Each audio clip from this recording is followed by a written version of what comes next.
Okay, so this question is based on Cayley-Hamilton Theorem.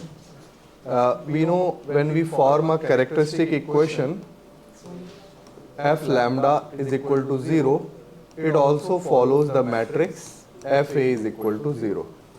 So let's form f lambda, that is 2 minus lambda minus 1, 0, minus 1, 3 minus lambda, 1, 0, 1, 0 minus lambda, this is equal to 0.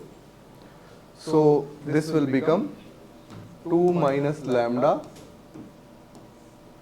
and 3 minus lambda into minus lambda minus 1 and plus 1 and this minus this. So it will become lambda minus 0 and then that is 0.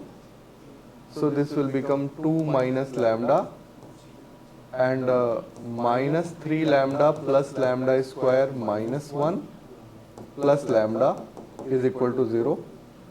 So this is minus 6 lambda plus 2 lambda square minus 2 plus 3 lambda square minus lambda cube plus lambda and plus lambda is equal to 0. So lambda cube will be equal to 5 lambda square from this and this and 2 lambda and minus 6 lambda minus 4 lambda and minus 2. So a cube, if matrix will follow this, a cube is equal to 5a square minus 4a minus 2, actually they should write I should be there.